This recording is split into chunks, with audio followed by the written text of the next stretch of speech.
Hello friends, 1000 வருஷத்துக்கு முன்னாடி இருந்த கதையை பற்றி இப்போ நான் உங்களுக்கு சொல்ல போகிறேன். ஒரு ராஜ்யத்தில் ஒரு திறமையான அரசர் இருந்தாராம்.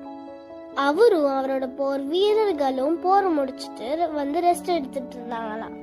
அவர்கிட்ட இருந்த திறமையான வீரர்கள்லாம் வேற ஒரு நாட்டுக்கு ஒரு முக்கியமான வேலையா போயிருந்தாங்களாம். அந்த நேரம் பார்த்து எதிரிகளோட படை இவங்களோட நாட்டை பார்த்து வந்துட்டு இருந்துச்சாம்.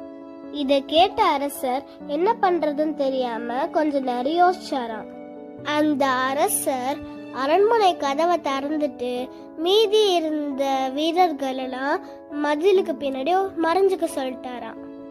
இவரு சாமி அறையில இருந்து கலசத்தை எடுத்துட்டு வந்து வாசல்ல நடுவுல உட்காந்துக்கிட்டாராம். இத பார்த்து எதிரி படையோட தலைவன் ரொம்ப கன்ஃபியூஸ் ஆயிட்டானாம்.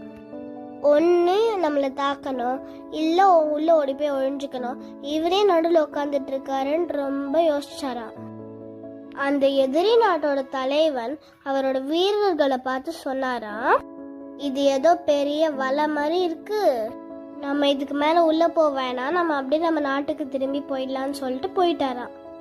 இதுல இருந்து நம்ம என்ன தெரிஞ்சுக்கலாம்னா, நம்மளால தாக்க முடியாத சூழ்நிலை இருந்தா கூட நம்ம ஸ்மார்ட்டா திங்க் பண்ணி நம்மளோட கெத்தையும் ஸ்டாண்டர்டையும் விடாம மெயின்டைன் பண்ணோம்னா நம்மளால எதை வேணா சாதிக்க முடியும்.